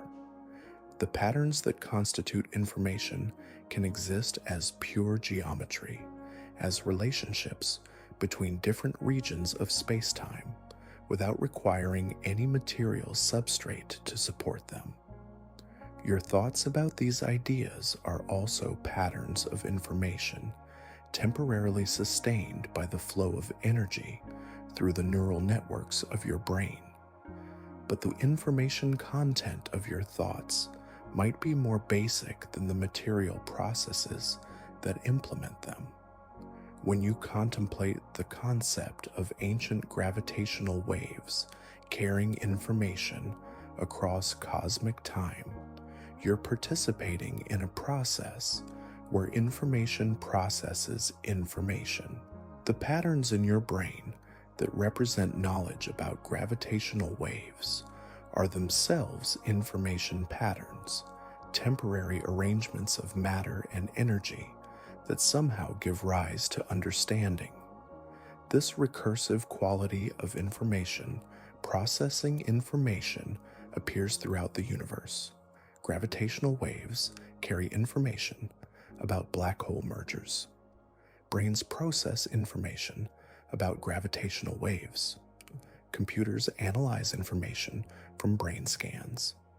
The universe seems to be engaged in layer upon layer of information, processing about its own structure and history. Each level of this hierarchy emerges from the lower levels, yet seems to operate according to its own principles. Thoughts emerge from neural activity, but follow logical patterns that transcend the chemistry of neurotransmission. Gravitational waves emerge from the acceleration of massive objects, but propagate according to geometric principles that transcend the material properties of their sources. As you listen to this description, notice how it challenges the boundary between mind and matter, between information and energy. The universe appears to be as much about pattern and relationship as it is about substance and force. The detection of gravitational waves has opened a new window on cosmic history, allowing scientists to observe events that produce no electromagnetic radiation. Black hole mergers, neutron-star collisions, potentially the quantum fluctuations of the early universe itself, all become accessible through their gravitational wave signatures. This represents a fundamental expansion in humanity's capacity to gather information about the universe. For centuries, astronomy was limited to observing electromagnetic radiation, light in all its forms, from radio waves to gamma rays. Gravitational waves provide an entirely independent channel of information sensitive to phenomena that remain invisible to traditional telescopes. The waves detected so far have confirmed predictions of general relativity with extraordinary precision, while revealing new phenomena that theory had not anticipated. The universe turns out to be more dynamically active than expected, with black hole mergers occurring more frequently than most models predicted. Each detection adds new information to humanity's understanding of cosmic evolution. The waves carry details about the formation and growth of black holes, the dynamics of stellar collapse, the behavior of matter under extreme conditions. They provide tests of general relativity in regimes of strong gravity that cannot be accessed through any other means. But they also raise new questions about the fundamental nature of reality. If space and time can oscillate like the surface of a pond, what is the medium that supports these oscillations? Water waves require water, sound waves require air, but gravitational waves propagate through empty space itself. This suggests that empty space has properties more akin to a material medium than to pure nothingness. Space can support waves, can be compressed and stretched, can carry energy and information across vast distances. Yet it contains no detectable substance, no matter or radiation that could serve as a wave-bearing medium. The resolution of this puzzle lies in recognizing that space and time are not containers for physical processes, but participants in those processes. Gravitational waves are not disturbances moving through space-time, but disturbances of space-time itself. This perspective makes the relationship between energy and space-time even more mysterious. If space-time can carry energy in the form of gravitational waves, then space-time itself must have energy-like properties. But this energy is not located at any particular place or time. It exists as pure geometry, as relationships between events rather than as properties of objects. When gravitational waves pass through a region of space, they temporarily alter the geometry of that region without adding any matter or electromagnetic energy to it. The energy of the waves exists in the curvature itself, in the dynamic relationships between different points in space-time. This geometric conception of energy challenges our ordinary understanding of what energy is. We're used to thinking of energy as something that objects possess, something that can be transferred from one object to another. But gravitational wave energy seems to exist independently of any objects, as a property of spacetime itself. Perhaps this points toward a more fundamental understanding of energy as geometric relationship rather than material substance. All forms of energy might ultimately be expressions of space-time curvature, temporary arrangements of geometric relationship that we interpret as matter, radiation, and force. Your body would then be a pattern of space-time curvature, a temporary arrangement of geometric relationships that gives rise to the complex information processing we call consciousness. The energy that powers your thoughts would be the dynamic evolution of these relationships over time. This geometric interpretation connects energy to existence in a new way. Instead of asking where energy comes from, we might ask why geometric relationships exist. But this question might be unanswerable in principle if geometric relationships are what make questioning itself possible. The gravitational waves detected on Earth represent the culmination of processes that began when the universe was very young. The black holes that merged to produce these waves formed from the collapse of massive stars that themselves formed from primordial gas clouds that condensed under the influence of dark matter structures that grew from quantum fluctuations in the early universe. Each stage in this cosmic evolution involved the transformation of energy from one form to another, following conservation laws that ensure the total amount remains constant even as individual forms come and go. The energy detected in gravitational wave observatories has been conserved through billions of years of cosmic history, flowing through countless transformations while maintaining its essential identity.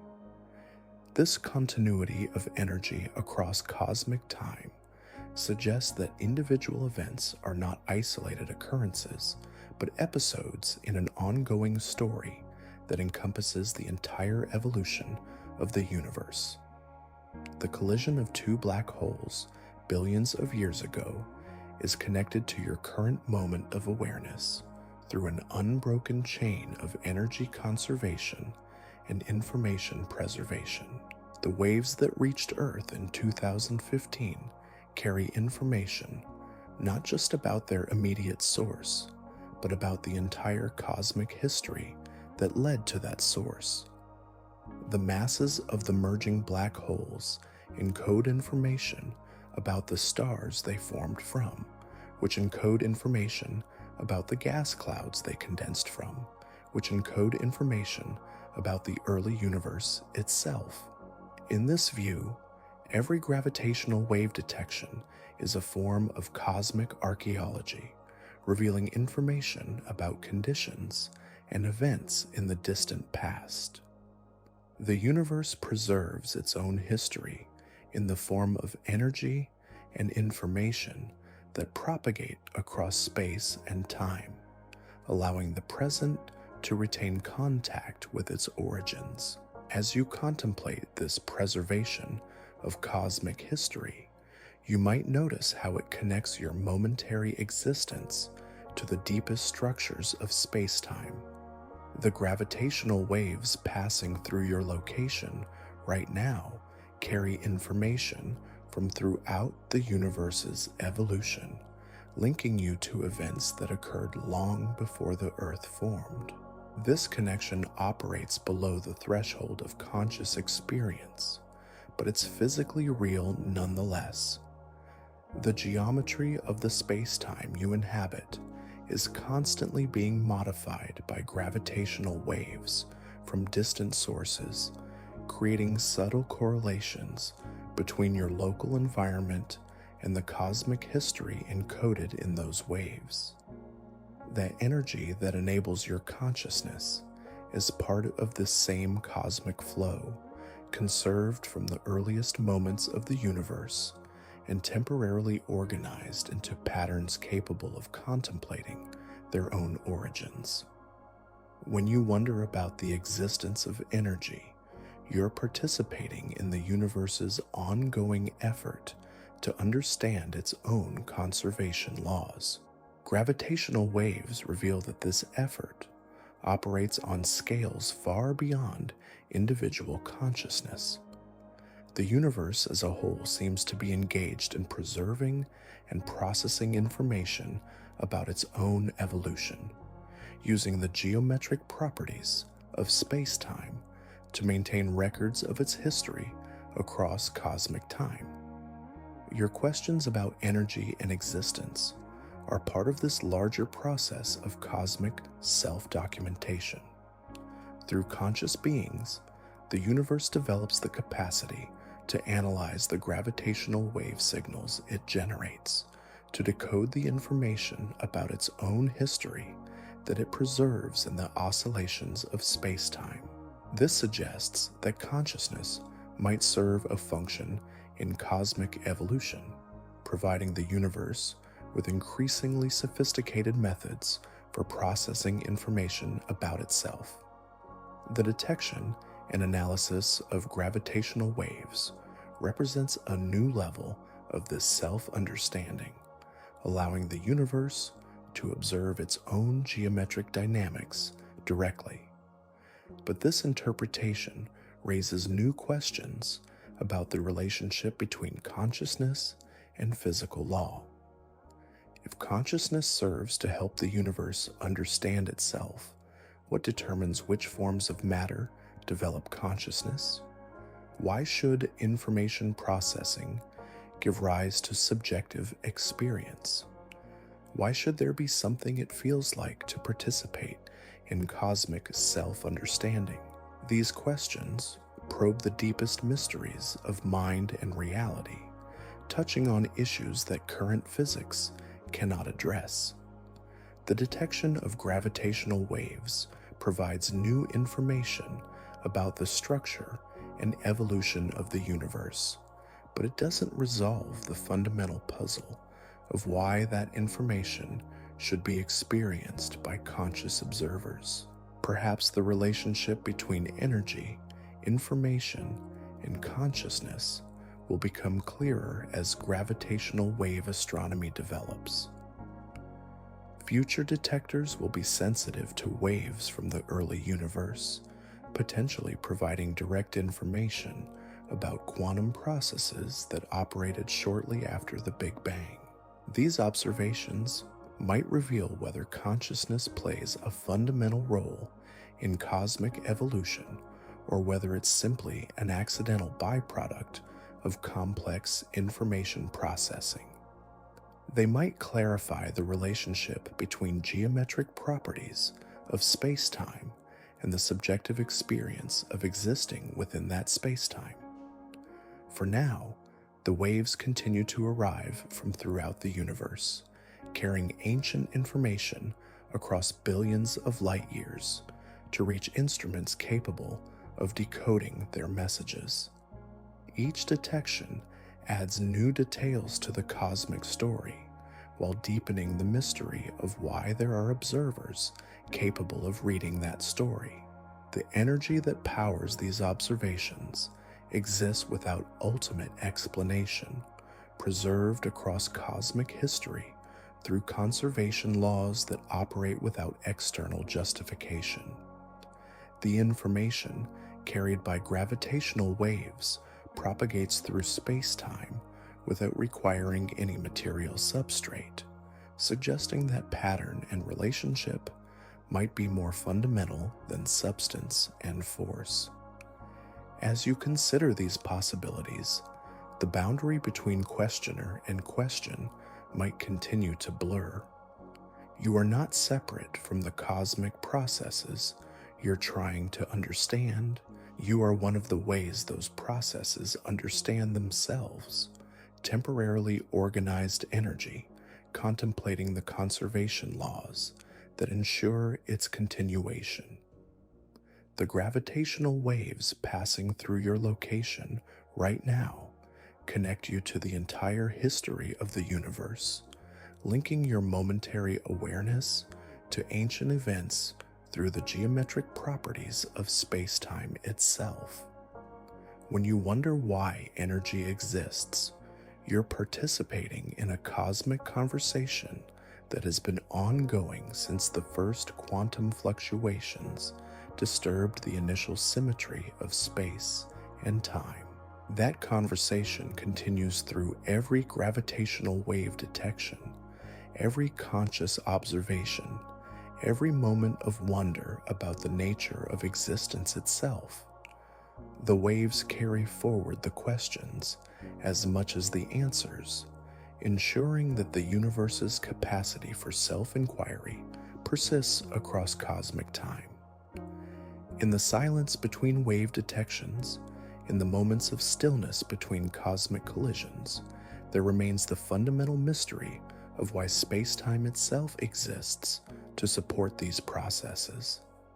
The waves propagate through a medium that somehow supports disturbance without containing any substance, preserving information without requiring any material storage system. Perhaps this points toward the deepest truth about existence, that reality consists not of things, but of relationships, not of substances, but of patterns, not of static being, but of dynamic becoming. The universe might exist as pure process, pure information, pure geometric relationship unfolding across space and time. Your awareness of these ideas is part of that unfolding, a temporary pattern in the cosmic process of self-understanding. The energy that enables your thoughts connects you to every other pattern of matter and information in the universe, linking your questions to the ancient waves that carry cosmic history across the vast emptiness of space.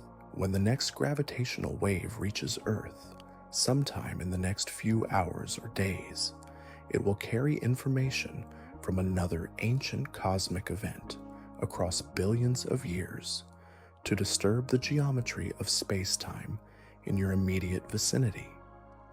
You will be briefly connected through the oscillation of space itself to processes that occurred when the universe was young and violent and full of colliding massive objects. The wave will pass through you, carrying its ancient message toward whatever lies beyond, preserving information about cosmic history in the geometric relationships that define the structure of space and time.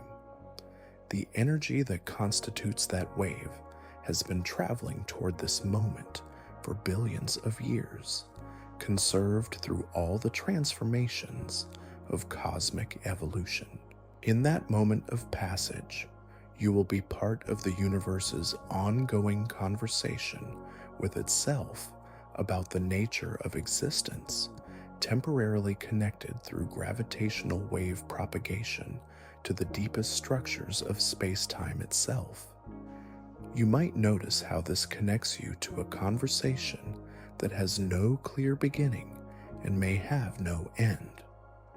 The patterns of energy flowing through your thoughts right now are ancient beyond measure, yet the specific arrangement that constitutes your awareness exists only in this moment.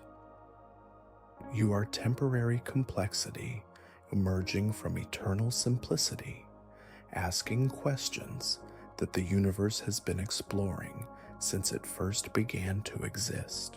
The mystery of why anything exists at all may not require solution. Perhaps it requires only recognition that the question itself is part of existence contemplating its own nature. You are not outside this mystery looking for answers. You are inside it, participating in its unfolding, adding your voice to a cosmic dialogue that has been ongoing for nearly 14 billion years.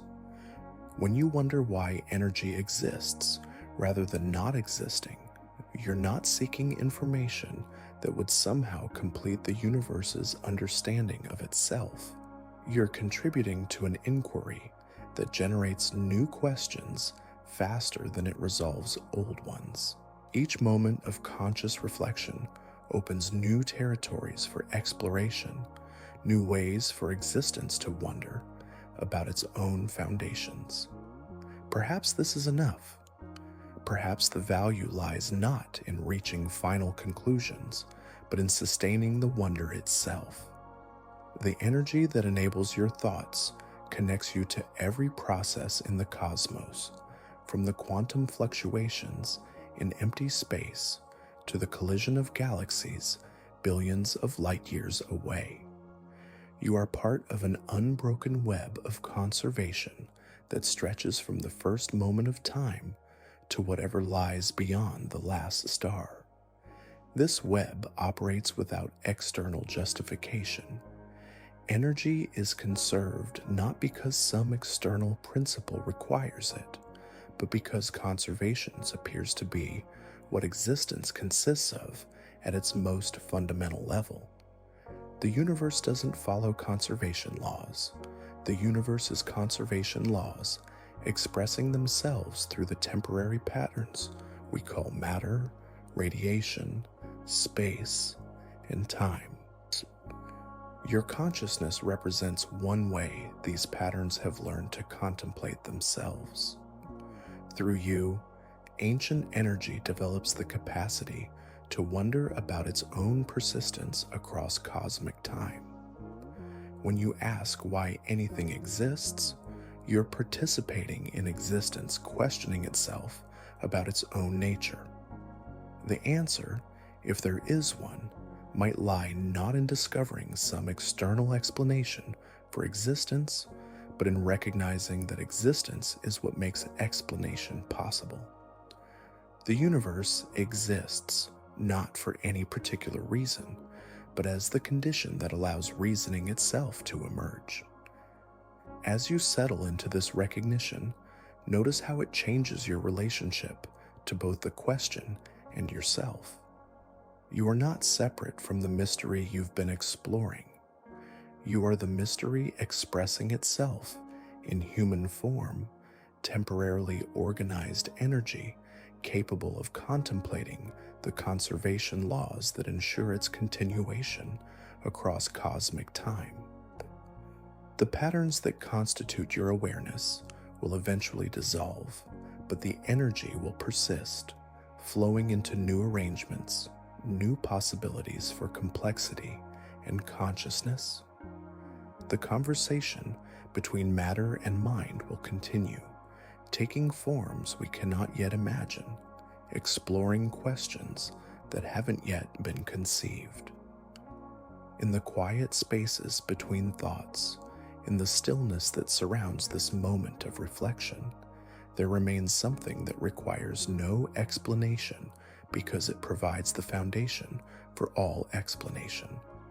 Energy exists, conserved and eternal, expressing itself through temporary patterns that occasionally develop the capacity to wonder why they exist at all.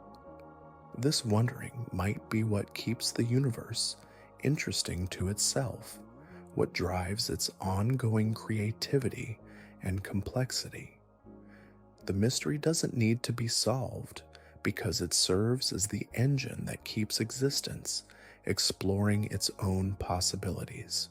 You are part of this exploration, a brief arrangement of ancient energy capable of participating out in the universe's dialogue with itself about its own nature.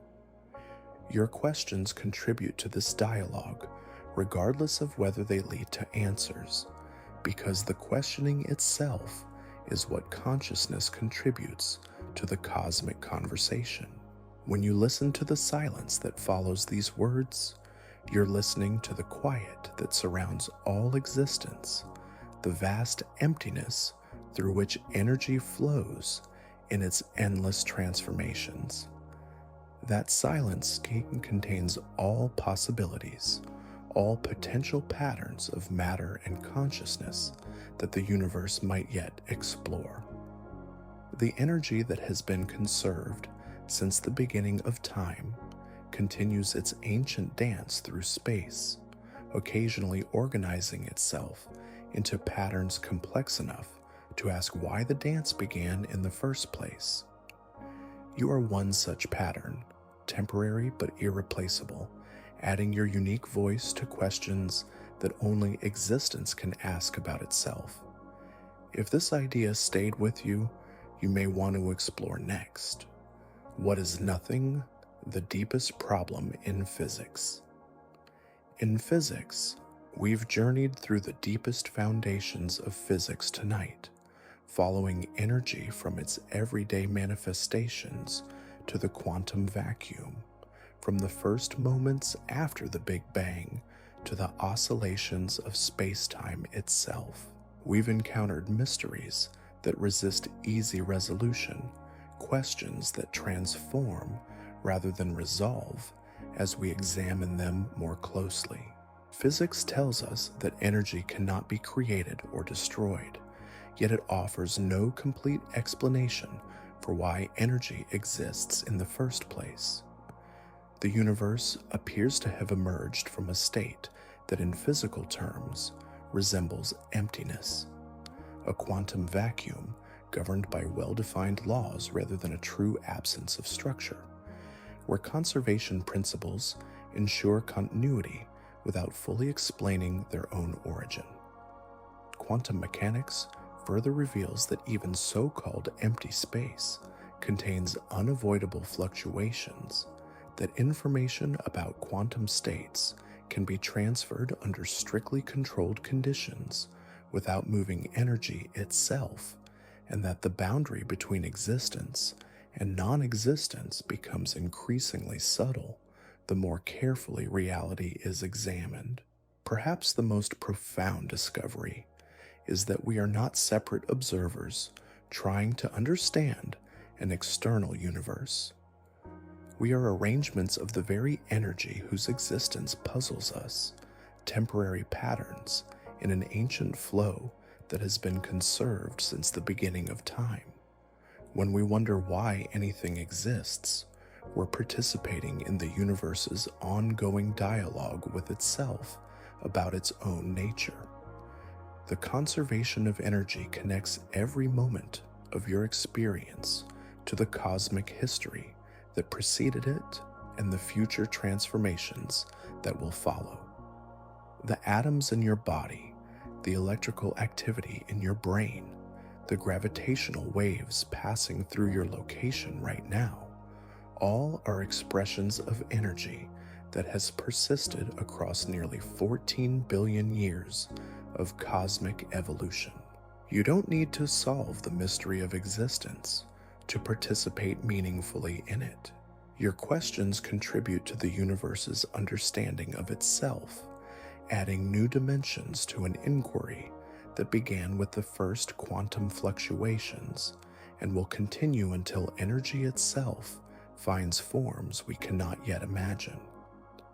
The energy that has enabled these thoughts exists without ultimate explanation, conserved across cosmic time, temporarily organized into patterns capable of contemplating their own persistence. In the quiet that follows this exploration, there remains the fundamental mystery of being itself, asking questions that only existence can ask about its own foundations.